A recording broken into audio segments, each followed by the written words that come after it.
मङ्गलं गौतमः प्रभुः मङ्गलं स्थूलिभद्राद्या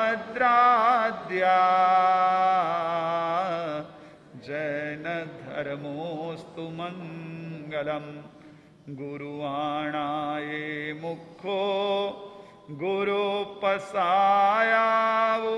अट्ठसिद्धियो गुरु भक्ति ये विद्या साफल्यम हो।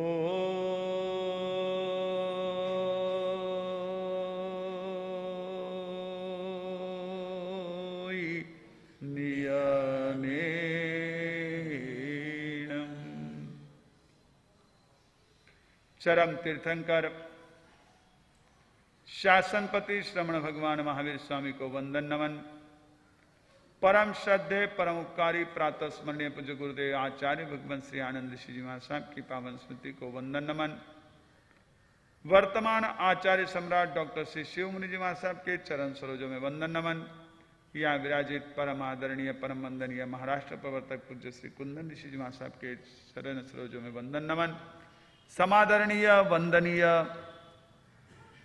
स्पष्ट वक्ता पूज्य श्री कांति मुनि जी महाराज, स्नेही संत वृंद,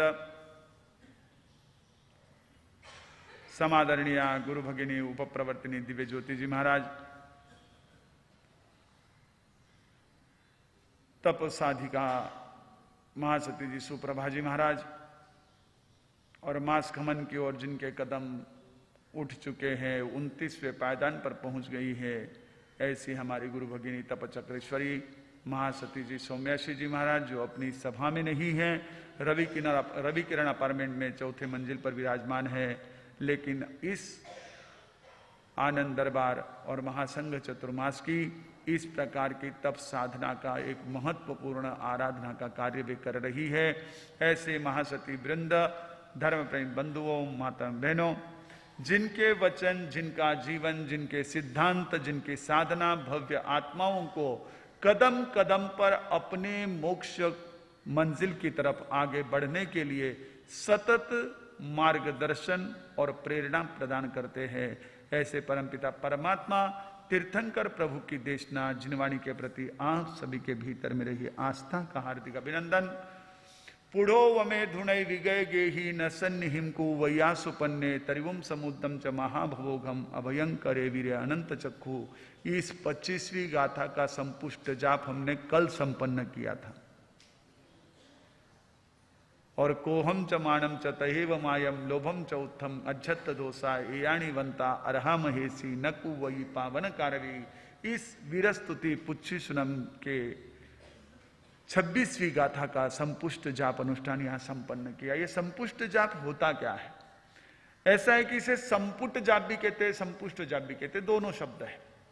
संपुट शब्द अगर हम कहे तो आपने कभी कमल के फूल को देखा होगा कि जब कमल बंद होता है तो उसकी एक पर एक पंखुड़ी बंद होती है, जैसे सीप एक पर एक बंद होती है, जैसी हमारी आंखों की पलकें एक पर एक बंद होती है। हमारी आंखें ना देख सके तो हम कहीं किसी जिन मंदिर में जाए, भगवान के तीर्थंकरों की जो प्रतिमाएं होती है उसको देखे तो वहां पर भी क्या होगी, बंद आंखों में आपको ऐसे पुट जैसा दिखेगा।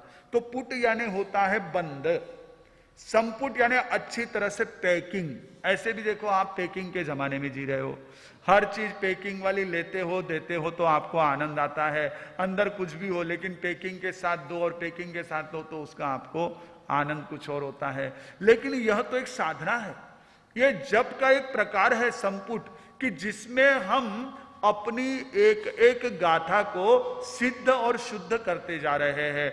दो गाथाएं जिसका हम संपुट जाप कर रहे हैं उसकी बोलेंगे, फिर एक उस अध्ययन की गाथा, वापिस 2 बार, फिर पुनः एक बार वह गाथा। इस तरह उसको बांध बांध करके, उसको सुरक्षित करके, जैसे सीप में मोती सुरक्षित होता है, कमल में पराग सुरक्षित होता है, आंखों में हमारी वह क्षमताएं सुरक्षित रहती है। हमारी आंखों का जो कुछ भी एक नाजुक हिस्सा है, उसकी सुरक्षा होती है। वैसे ही इस संपुट जाप अनुष्ठान के माध्यम से एक एक गाथा सिद्ध और शुद्ध करने का प्रयास प्राचीन पद्धति के अनुसार कर रहे हैं। ये संपुट जाप कहते हैं कि अनेक प्रकार से हमारे विघ्नों को दूर करने वाला, आनंद मंगल करने वाला ऐसा होता है। जैसे अलग अलग जाप होते हैं, अनुपूर्वी जाप होता है जिसमें नमो लोये सव्व सावणम से नमो आर्यंताणम, ऐसा पश्चानुपूर्वी में होता है। कहीं पर नमो आर्यंताणम, नमो आर्याणम, नमो सिद्धाणम, नमो उद्धरणम, नमो लोये सवसणम, आगे पीछे अनानुपूर्वी जाप होता है। वैसे ही जाप का एक भेद ये संपुट अनुष्ठान है। इस संपुट अनुष्ठान के अंतर्गत कल जो हमने गाथा देखी थी उसका हिंदी भावार्थ है, वासनाओं से रहित भूतुल्य सर्वाधार थे, कर्म रजनाशक अमल संतोष के भंडार थे, सर्वदा उपयोग युत भव सिंधु भीषण तैर कर, वीर भयंकर अमित ज्ञानी हुए, जग क्षेम कर ज्ञानी हुए, जग क्षेम कर। यानी पुढ़ो में धुणई विगय गेही वासनाओं से रहित, विगत वृद्धि, जिनकी आसक्ति दूर हो चुकी है, ऐसे में प्रभु महावीर। क्योंकि जब तक व्यक्ति के भीतर आसक्ति है तब तक उसके दुख दूर नहीं हो सकते। दुखों का मूल आसक्ति है। आप संसार की किसी भी वस्तु को देख लो, वो सुखी कब है? जब उसका डिटैचमेंट हो जाता है। जब तक अटैचमेंट है तब तक क्या है? तकलीफ वाला मामला है। लोग महाराष्ट्र से, पूना से, राजगुरु, आलंदी वगैरह स्थानों से आए हुए हैं। अब यहाँ पर बेंगलोर वालों में काफी अच्छी यहाँ व्यवस्था है, फ्लाइट, ट्रेन, बस, सभी साधन उपलब्ध होने से कई लोगों ने इस बार फ्लाइट का भी आनंद ले लिया है। तो फ्लाइट से आए हैं, अब आप फ्लाइट में बैठे, एयरपोर्ट पर फ्लाइट में आप चढ़ गए, दरवाजे बंद हो गए, अब वो फ्लाइट जमीन पर ही चलता रहे, वो फ्लाइट जो है टेक ओवर करे ही नहीं, वो ऊपर उड़े ही नहीं, तो आपको यहां पहुंचने में कितना समय लगेगा? जितना आदमी को पूना से बेंगलोर पहुंचने को समय लगता है, उससे ज्यादा बेंगलोर एयरपोर्ट से गणेश बाग पहुंचने में लगता है। क्योंकि वो अटैच है, जमीन को अटैच है, तो इतना समय लगा। डिटैच हो गया तो 1.25 घंटे में 1000 किलोमीटर की दूरी तय करके आया। हमको लोग पूछते, हमारे साहब घना लंबा आया, साल ने होता तो मालूम पड़तो, थे आया फ्लाइट में, थे आया ट्रेन में, माने क्यों घना दूर आ गया? मैं आ गया भाई, कई करा रहे, हो गया। बेंगलोर वाला रो मानो अंजल पानी तो पहुंच गया। जब तक अटैच है तब तक ऊपर उठ नहीं सकता है, जब तक वो डिटैच में नहीं आता है। और भगवान की सबसे जो गुणों की अलग अलग यहां पर हमारे सामने स्थिति बता रहे, उसमें शास्त्रकारों ने कहा वो विगय गेही, वे आसक्ति से रहित थे। उन्होंने घर बार ही नहीं छोड़ा, घर बार के साथ में अपनी रही हुई आसक्ति को भी छोड़ा। ये दोनों चीजें अलग अलग होती है। घर तो आपने भी छोड़ा है, नहीं तो यहां कहां बैठते? गणेश बाग में हम भजन करते रहते चारों बैठ करके, और हमारे कांति मुनि जी वहां सब पधार गए उनके साथ बैठ के।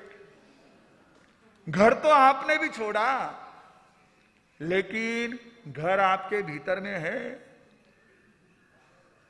भले ही कोई 2 घंटे के लिए आए, कोई आधे घंटे के लिए आए, कोई 2 दिन के लिए आए, लेकिन वापिस कहां जाएंगे? भगवान ने पूरा छोड़ दिया, वापिस कुंडलपुर के राजमहल में गोचरी के लिए भी जाने का काम नहीं पड़ा। आसक्ति से रहित हो गए, विगय गेही। अगर हमें आगे बढ़ना है, अगर हमें ऊपर उठना है, तो उसके लिए महत्वपूर्ण गुण है कि हमारी आसक्ति का जो अंश है वो कम होना चाहिए। एक ऑपरेशन भी डॉक्टर करता है तो पहले क्या करता है? उसको अलग कर देता है, थोड़ा अलग कर देता है, फिर उखाड़ देता है। हाँ, मेरे दांत का ऑपरेशन हुआ इसलिए पता है।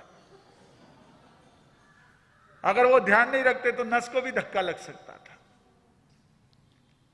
जब तक डिटैच ना हो तब तक आपको सुख नहीं मिल सकता है। अगर सुख चाहिए तो आसक्ति छोड़ दो, अपने आप सुखी हो जाओगे।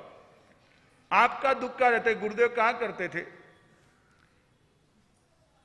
मराठी में कहावत थी, माझ माझ कबाड़ोच, जब तक मेरा मेरा है तब तक दुख है, अगर मेरापन निकल गया तो क्या दुख है? फिर वो किसी का भी, वो आपने क्या लेना देना है? अगर आपके हाथ से 10 रुपए की नोट छूट जाए तो आपको कितना दुख होता है, और किसी के करोड़ रुपए भी चले गए तो नहीं घना आपने माल सब दबाई न रखे हो तो मरन गए हो। अपने 10 रुपए का दुख है, उसके करोड़ रुपए भी दबा के रखे थे, तुम्हारे बहुत अपने उछाल करके रखे रहते क्या?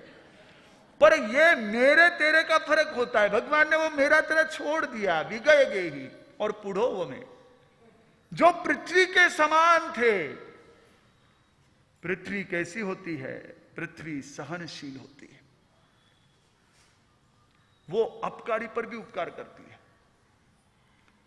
हमारे हितेंद्र ऋषि जी फिसल करके गिर गए तो कारण क्या हुआ? कोई साथ वाले भाई थे या उधर जाने वाले भाई थे, उन्होंने बताया कि उधर बोरिंग का काम हुआ था पहले, उसमें से जो कुछ भी वो बोरिंग के समय में ग्लिसरीन वगैरह निकला होगा, या जो ग्रीस निकला होगा, वो ग्रीस फैला हुआ था, कीचड़ है क्या ग्रीस से ध्यान में नहीं आया, इसलिए फिसल गए।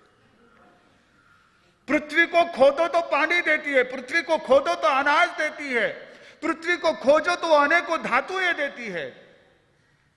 कितनी सहनशील है, कितनी भयंकर वेदनाएं सह लेती है, लेकिन उसके बदले में वह मानव जाति को सदैव कुछ ना कुछ उत्तम ऐसा प्रदान करती है।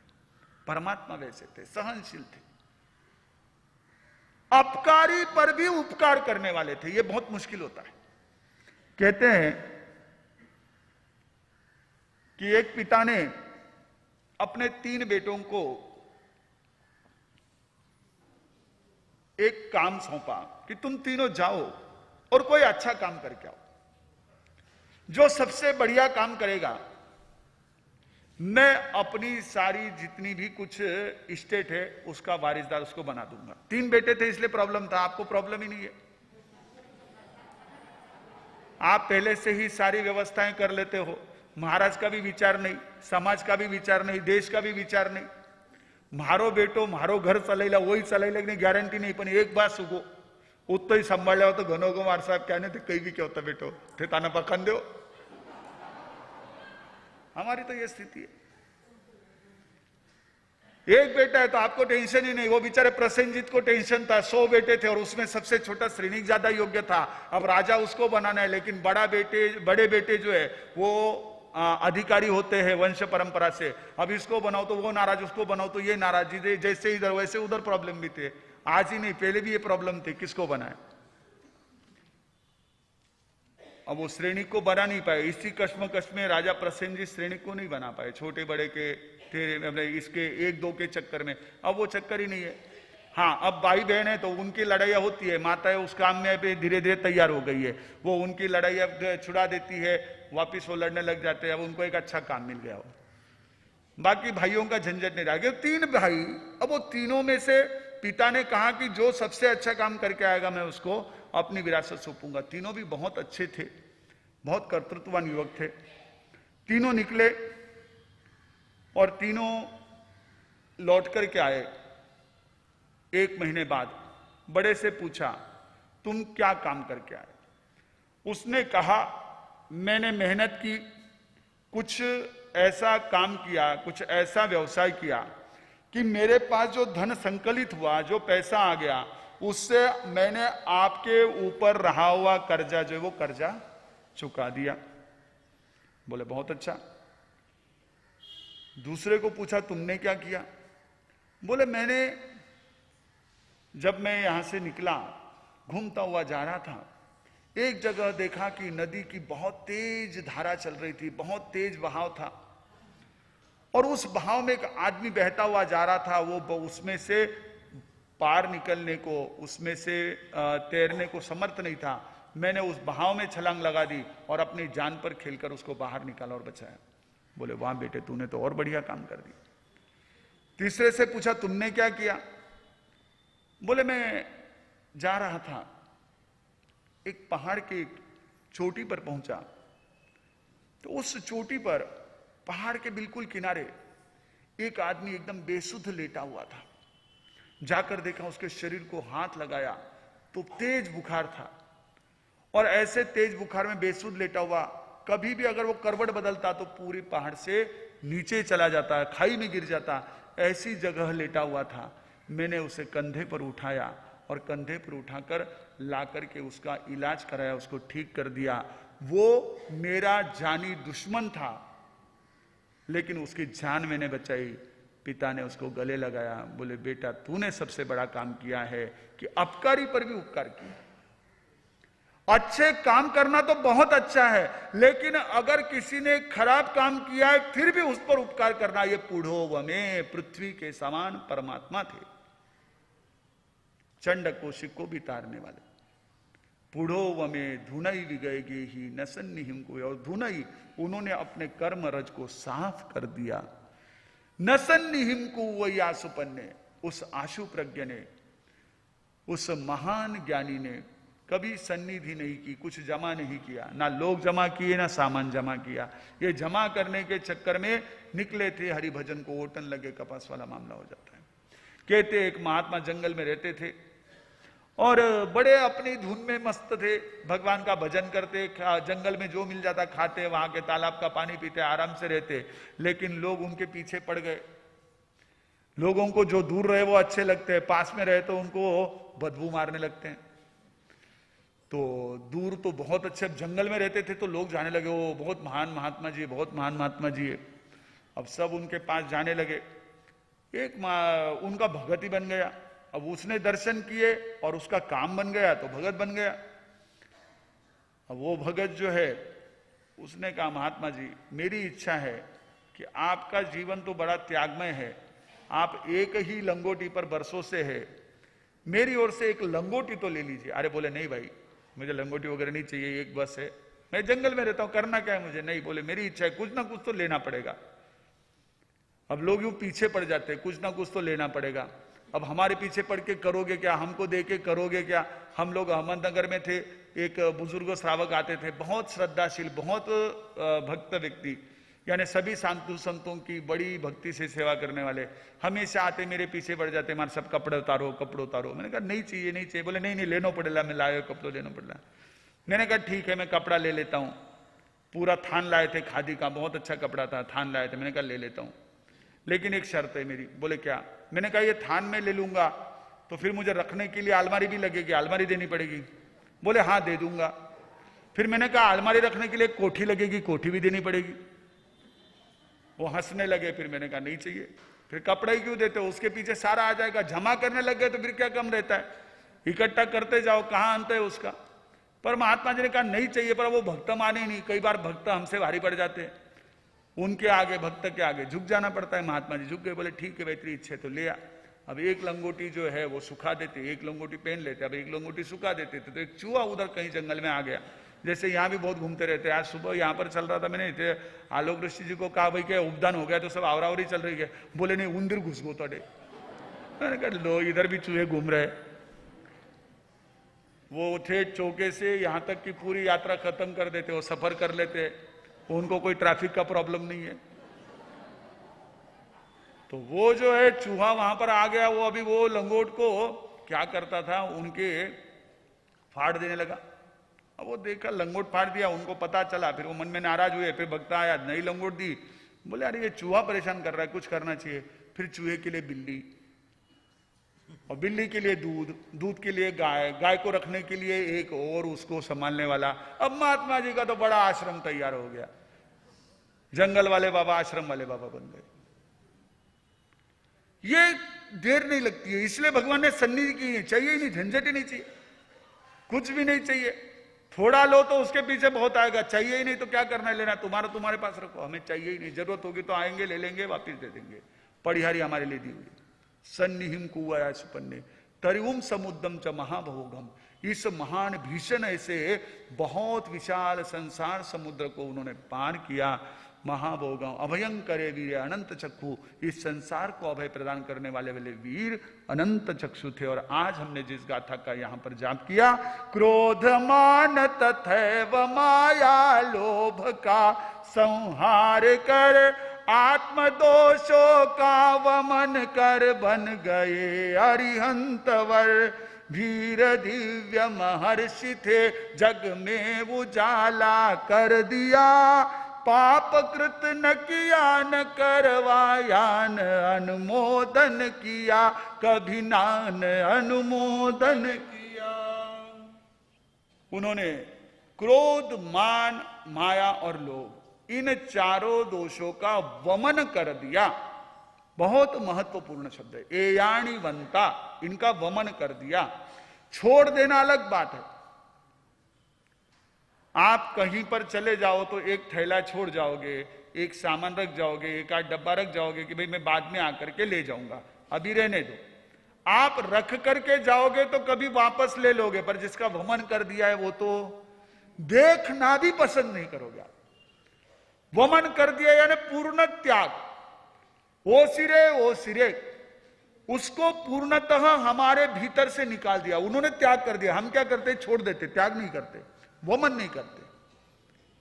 हम सिर पर छोड़ देते हैं, नहीं जाने दो।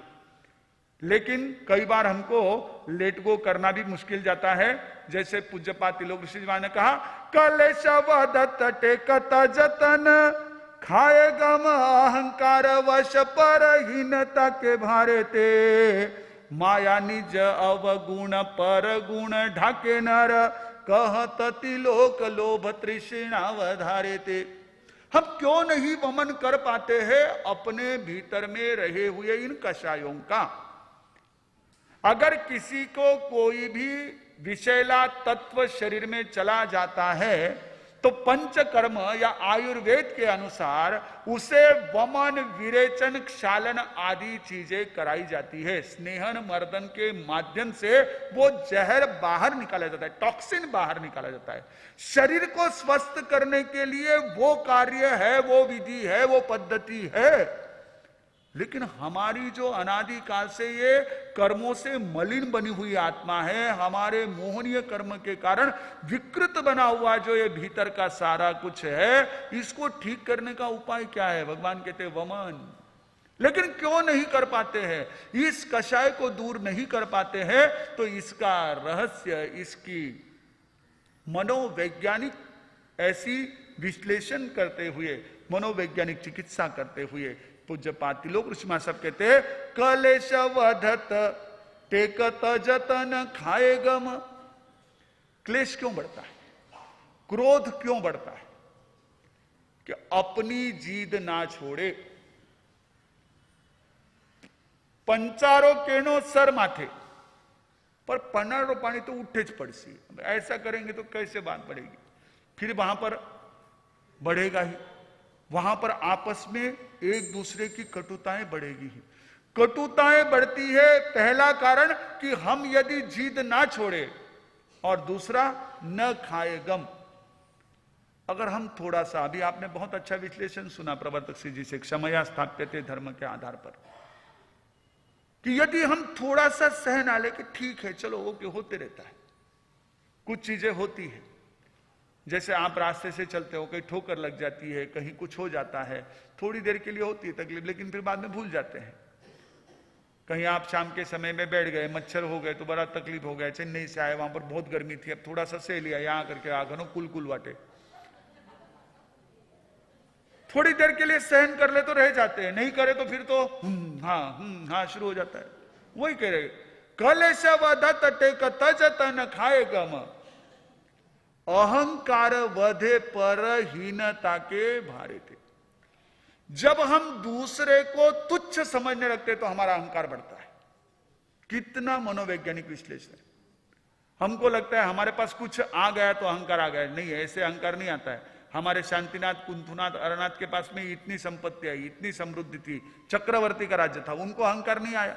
अगर आता तो दीक्षा ही नहीं लेते, तीर्थंकर ही नहीं बनते। आने से अहंकार नहीं बढ़ता है, दूसरे को तुच्छ समझने से अहंकार बढ़ता है। आदमी दूसरे के प्रति एक तरह मन में जो वह ऐसा तिरस्कार का, घृणा का भाव धारण कर लेता है तो उससे अहंकार बढ़ता है। कभी किसी को कम समझना ये मानव की सबसे बड़ी भूल है। प्रत्येक का अपना स्वयं का एक एग्जिस्टेंस होता है, प्रत्येक की अपनी सत्ता होती है, प्रत्येक का अपना अस्तित्व होता है, प्रत्येक का अपना ऑरा होता है, प्रत्येक का अपना पुण्य होता है।